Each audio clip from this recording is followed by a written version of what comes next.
Bu videoda mahsulotlarimizning ko'rinishlari va narxlari haqida batafsil ma'lumot olasizlar.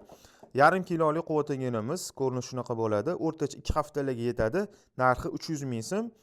800 grammlik quvvatlanganimiz ko'rinishi shunaqa holatda 19 xil quruq meva va 20 ta asal aralashmamiz 500 ming so'm 1 oylarga yetadi. Shunaqa korobkada chiroyli o'zini qoshiqlari bilan boradi. Xuddi shu mahsulotni mikrobkadan o'tkazib qo'yilganmiz. Yeyishga qulay bo'lish uchun 8 grammligi 500 ming so'm, yarim kilolik 300 ming so'm narxlar bir xil. Toza asalimiz 1 litr 1,5 kilo bo'ladi. Bu 300 ming so'm narxini tushirib qo'ydik va toza asalga Saudiyadan keltirilgan original xurmo gulchangini aralashtirib, mijozlarimiz uchun tayyor qilib qo'ydik. Bu 550 ming so'm o'rtacha 1 oylarga yetadi.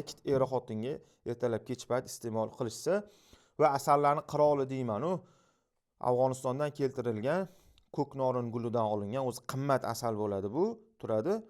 $70 bu mana shu 400 grammga yaqini. Bemalol murojaat qilaverasizlar va asalarini ini ham bor. Mana shu ramkasi 2 kilo atrofida chiqadi. Narxi kilosi 300 mingdan. Kilosini o'lchab rasmga tashlab beramiz. 500 ming 600 ming atrofida chiqadi. Hamma mahsulotlarimiz sotuvda bo'ladi. Kerakli nomerlar 24/7 ga yo'q. Bu videoni tabiiy mahsulotlarni sevib iste'mol qiladigan yaqinlaringizga yuborib qo'ying.